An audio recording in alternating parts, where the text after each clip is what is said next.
Willpower Nation, welcome back to another video. Okay, guys, so in this video, we are going to cover the topic of probiotics. Just very plain Jane, cut to the chase. Here's why. This is a very hot topic right now, and we're getting all this data coming in from everywhere, right? So the main thing is when something like this happens with like a trending topic is you want to just understand the basic fundamental foundations for what it really is before you go waste your money on something or you say something you don't really know. It's very important to understand the foundational concepts for what it is. And that's what I try to bring to you guys in these videos every time. So we're just going to go over the fundamental basics of probiotics, and I'll give you guys a little bit of breakdown of what to look for in one, and you can make the decision for yourself. Okay, so the first thing to understand, I do have a couple notes here because there are some words that I cannot pronounce because we are not scientists here. That is not our job. So I'm going to go ahead and dive right in. This should be a quick, short, easy to absorb video. So first thing to understand about probiotics is there's two different like strands of them, right? And I don't expect you to memorize this. So the first one is lactobacillus, I believe. Don't try to correct me if I'm wrong because I don't really care. But the first one has over 100 different species. Now, that's not too important for you to know either. I'm just giving you some fundamental information. The other one is like bifidobacterium or something like that. That one has about 30 different species. So why these two? Because these are the two most researched probiotics on the market. These are the two that all scientists and studies and whatnot are going into. Are they really important for you to know? Not really. Just wanted to throw that out there. Now, these are the two that have been shown to have the most healthy benefits and side effects. So these can help people with IBS, brain fog, depression. They've also been shown to help with weight loss, also weight gain, things like blood sugar reduction, improving skin, and there's a ton of other health benefits. So that's why these two are the most studied. Now, again, not super important to know the names of them or how many species of them there are.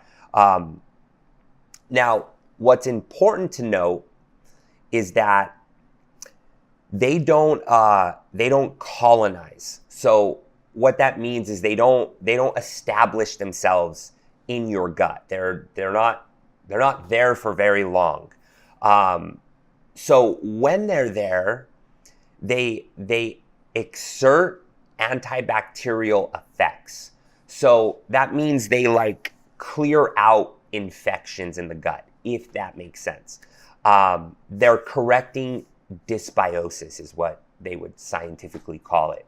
And basically what it's doing is it's helped rebalancing the ecosystem within your gut. So think of these things, right? All these different species. One of them has 100, one of them has 30.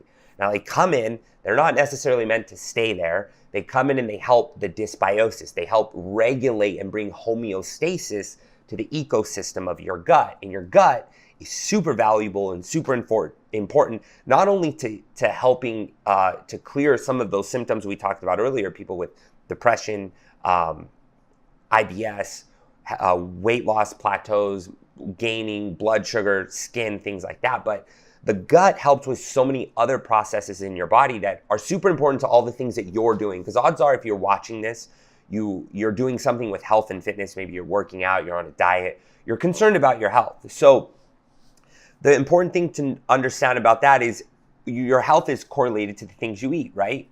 So the things you eat have to go through your gut. So it just makes sense to take care of your gut. And given our society and our culture, we can all agree that we don't put the best things into our gut, right? And our environment, it's very tough. It's a tough time right now. There's a lot of pesticides. There's a lot of toxins.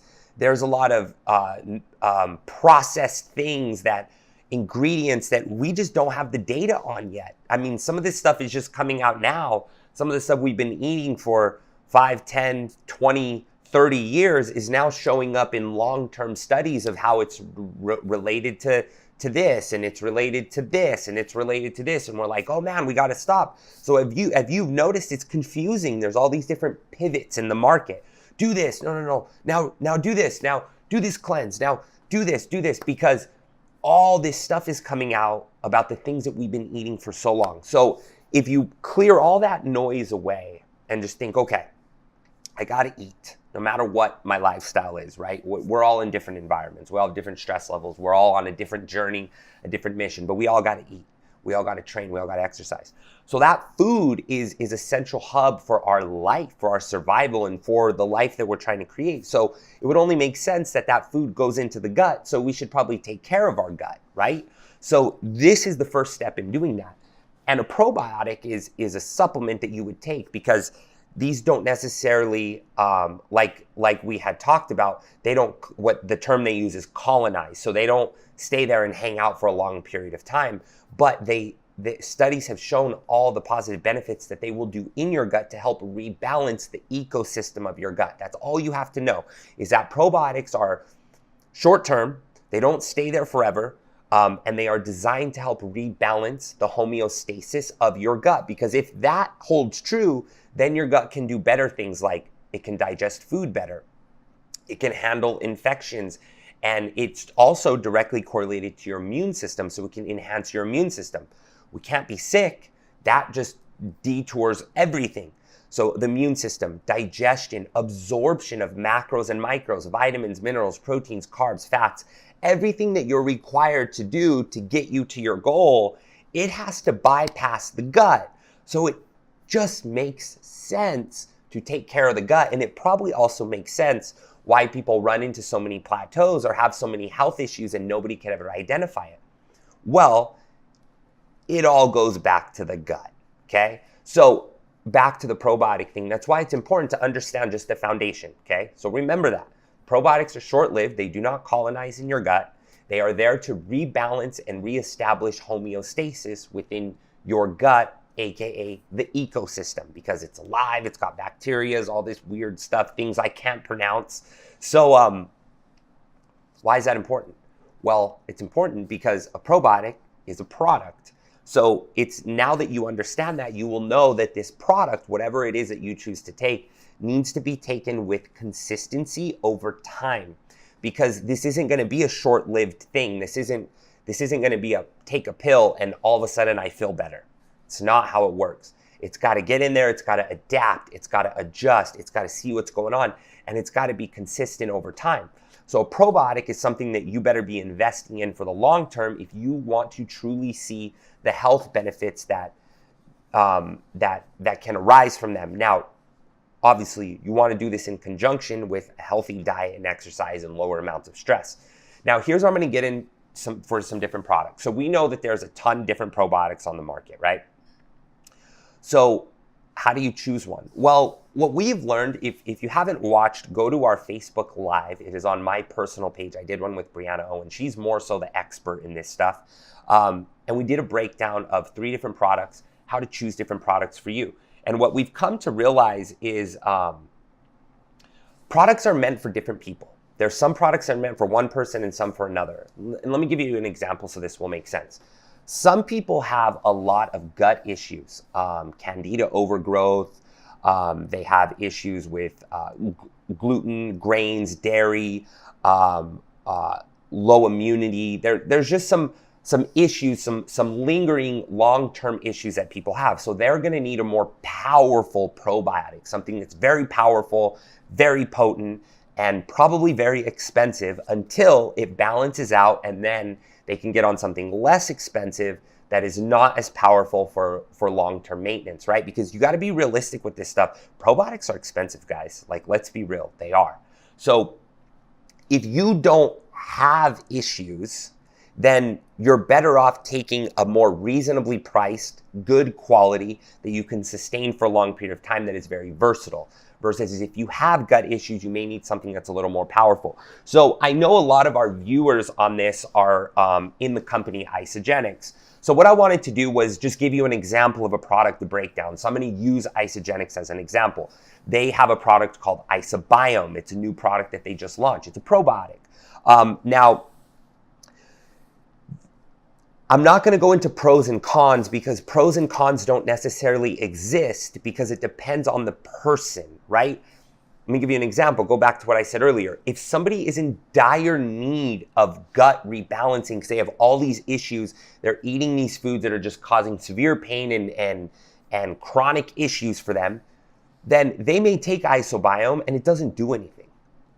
Doesn't mean the product doesn't work. It just means they need something else, maybe something more stronger or more potent. And you'll understand my example. Or somebody who has zero gut issues at all, nothing wrong with their gut, perfectly eating food, and they may take it, nothing happens. Now, the people who may have a misbalance in the ecosystem of their gut, maybe there's some candida overgrowth or some type of issue that is thriving in there, they can take IsaBiome and it will be life-changing for them. So it really depends on your circumstances. So I'll tell you a little bit about the product and what I like about it. So IsaBiome is a good product because it doesn't have to be refrigerated. So your highest quality probiotics will need refrigeration, and they usually also come with a very high amount of, It's CFUs. So usually if there's something severely going on in your gut, you need a high amount of CFUs. And I totally forget what CFU means. But basically, you'll see, for example, on the Isagenix one, it's 25 billion CFU, okay? 25 billion. Now, an average dosage is between 25 and 50 billion in any probiotic. You're gonna see some probiotics that are 100 billion. Those tend to also need to be refrigerated. So you see what I mean? And those tend to also be way more expensive. Now, doesn't mean that somebody's just upcharging. It means that those are for a specific person. So if you have very severe issues, I would either recommend getting something that's refrigerated at 100 billion, or you can double the dose or take a higher dose of IsaBiome. Now, I'm not going to sit here and tell you to do that. I'm just giving you a recommendation, trying to help this make sense for you. So the beautiful thing about IsaBiome is that you don't have to refrigerate it. That's the main component of it, because like what I said earlier in the video, if it doesn't stay in your system consistency, it's never gonna actually do its job over time.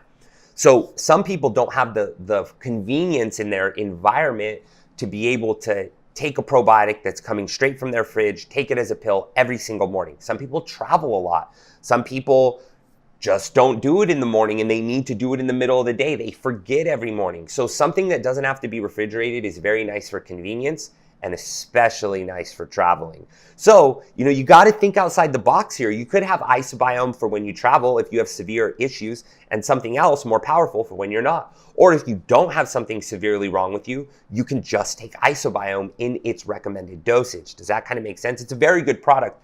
The other thing that I really like about IsaBiome is it has this strain, it has a few strains that are specifically for yeast overgrowth, which is candida. So we hear about that all the time. I actually did a test recently and I have that. So I'm probably gonna take some of this product as well.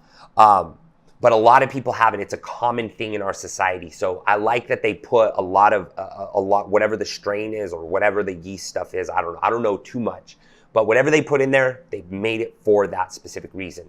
So that's why I like it. Now, if I were to even say there was a downside, it would just be the amount of CFU at 25 billion. A lot of people are going to need between 25 and 50. Some people more, some people not that much. You got to take it and test it out. Everything is done with consistency. That's the bottom line, guys. I think it's an amazing product. So aside from that, I hope you got a lot of information out of this and hopefully understand the concepts behind probiotics, who they are for. Now, look, I would recommend just simply because I would think about your diet in general. How versatile is it? What is the ratio of bad food to really, really good, high quality food? If you're pretty flexible and you may not see a lot of physical issues and you eat a lot of not a lot, but for the most part, you're flexible, right? You eat the pizza, some donuts, maybe some burgers, whatever the case may be, alcohol. It may be beneficial for you from a lifestyle perspective to actually incorporate a probiotic into your day. Like, does that not just make sense, logical sense? It can help your gut. It will help establish homeostasis. And you could do this for long-term, so you have a long-term health, so you never suffer from those long-term symptoms. This is something you could do on the front end because you're sacrificing a little bit of that quality on the back end with your food. You know, you're still eating good, you're still eating clean, but let's be real, guys. We're not going to sit here and eat 100% organic, range-free, all this stuff 24/7, 100% of the time. So I think this is a probiotic is a great way to help you establish the balancing between like lifestyle and getting to your goals. Does that make sense? And you can play with the tolerance level of the potency of the product that you're taking. I just wanted to give a breakdown of this one. If you want some more information, go to our Facebook Live that we did. It's on my personal page. You'll see it. I did it with Brianna Owen. So go check that out. But we're already at 15 minutes, guys. I got to get out of here. I got to let you guys go. I can't take more of your time.